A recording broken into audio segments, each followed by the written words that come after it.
Hey guys, Sure Midget here. So I have a KWA M4 with a Valken V12. This gun is actually going to be for sale from me.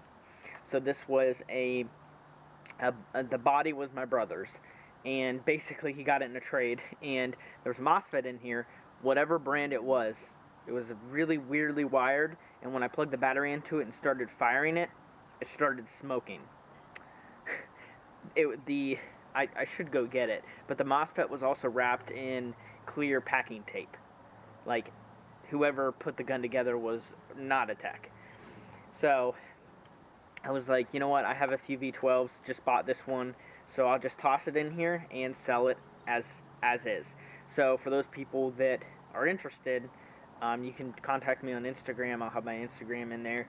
I'm looking to get 400 plus shipping, and that's fair for what's on here. Me and my brother are going to split the cost. I'm going to get $250 for the engine, and my brother's going to get $150 for the gun, like the externals. I get a little bit more, not only because I put the whole thing together, I installed the engine, did all the tuning. I spent probably about 5 hours modifying stuff to get this to function, but also, you know, worked my magic. So I'm going to get $250 out of it. He'll get $150, and then the buyer pays shipping, so probably about $420 shipped. So you'll see the performance in this video. This is more of like a milsim gun. It's painted. It looks cool, quite honestly. I love this rail system. I have no idea what it is, but it is nice. The gun shoots good overall. I was having a few issues with, at lower PSI, the engine wasn't getting enough air to cycle, but I think I got that issue fixed by just adjusting the dwell and doing some other things. So this gun is good for outdoor play. You might be able to get it to shoot indoor CQB FPS, but that's cutting it close because it's not getting enough air. But I'll go over that in the chrono test. So it is a KWA M4, meaning it is a split receiver type rifle. Now, because of that, I had to do some modifications to the receiver to get the V12 to fit, some dremeling, some drilling, got it to fit. It fits fine, no wobble on the body. You can actually pop this pin out and actually split the receiver with actually not too much force, because at first it was incredibly hard, so I had to modify that as well. You know, I always try to perfect things, but it opens up, it flips down, and you can see the engine, and so that's pretty cool. Let's start from the back, go to the front. You got a KWA standard stock, got a JST LiPo in there. If somebody buys this gun, I'll probably include a LiPo, one of these batteries, unless the person already has an HPA system and already has one. But if whoever buys this does not have a battery, I will include one. There's a metal buffer tube, ambi sling mount, Magpul grip, KWA body, like I said, with a functioning charging handle. It's a little sticky, but it does have the fake bolt there, dust cover, like that's all functional.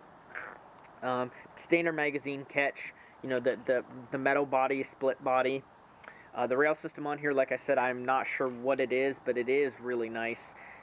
This gun is definitely well worth the $420 shipped. So it's a cool rail system. It's modular, it looks, but it looks like rails, the screws thread in here and there. It's not like a key mod where it slots in. The barrel on here has this interesting looking flash hider on it, which I really, really like. If you take it off, the barrel looks, quite honestly, retarded. And you'll see that here, look at that. See, the threads are right here, so you're kind of stuck with this flash hider, but I love the look of this thing, honestly. And it also, I think, will include this. My brother might take this off, but this is one of those Lancer Tactical, I believe, copies of, the Magpul or something like that. The PTS. So yeah, that's the gun. Internally, it has a yellow tap airsoft trigger. It has a yellow, black, and pink IGL. Those are $30. Triggers are $20. And a red nozzle, which is a $20 nozzle. So everything else on the engine stock. Settings are tuned. I have it set for 25 rounds a second on full auto. It could be semi-locked because this might make a good DMR. I know it uses M4 mags, but if your field allows it and you just semi-lock it, it would make a really good DMR gun. As far as hop-up parts, it's got a Lonex 50-degree bucking and a stock inner barrel and bucking. Or stock hop-up and barrel, so the bucking's Lonex 50. So it shoots pretty good. I've been shooting 2.5s out of it. 3s are okay as well. It does have a custom flat hop nub, custom, that the previous owner did, and I left that in there. So it'll all the way low hop will overhop 0.2. So you're gonna be stuck with 2.5s, 3s, 3.2s, whatever you can get to feed. If you want to use like 3s, 3.2s, 3.6s, you're gonna need to stick to semi most likely, unless you use high caps or some really good mid caps that'll feed. But I'm using some kind of mid caps, and 2.5s are doing fine. 358, 352, 355, 354, 353. So this feet per second is what you're going to be seeing out of 400 FPS with a 0.2. Actually, this is a little bit lower. This is about 390 with a 0.2, which some fields compensate for that joules. So if your field compensates for joules and requires like 1.55 with a 0.3, this is where it's going to be at. If they don't require that and they just allow 400 with a 0.2, this is where you're going to be at. About 360, 365 with a 2.5. Let's try some full auto here. That feeds perfect. This is a mid cap.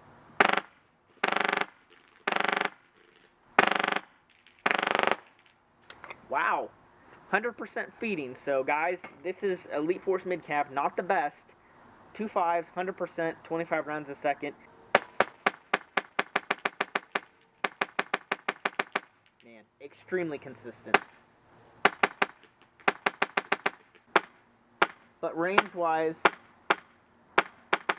200 feet, easy.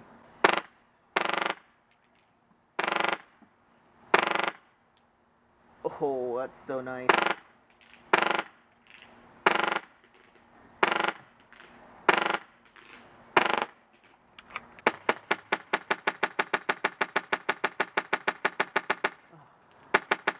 It's so nice.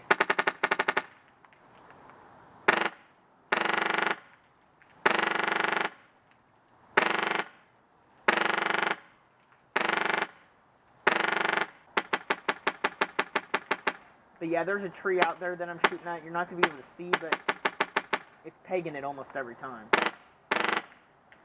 And this is probably about 140 feet, and the BBs have not started to drop whatsoever.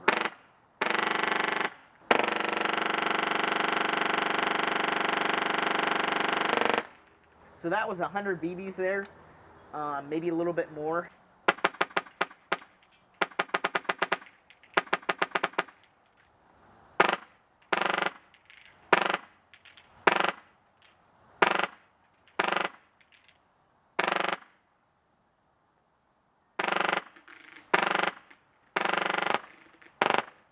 So, we're out, but if you're interested in this gun, message me on Instagram. It's for sale. It's a nice gun. I made sure that whoever buys this, it's going to be nice and set up. Now, if you're wondering, oh, will it run 35 rounds a second?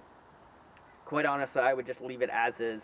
25 rounds a second's decent. This is going to be good for, I wouldn't really recommend this to some speed softer that wants to shoot high rate of fire. This is going to be good for your average player, field rifle, even somebody maybe that's getting their first HPA system. This is going to be great for you. 25 rounds a second higher than, most stock AEGs. A lot, like GMPs and some Crytacs will come close to that. But yeah, it's going to be better than your average AEG for sure. And you got adjustable FPS, so you can shoot DMR FPS if you'd like, and you got the programming so you can semi-lock it.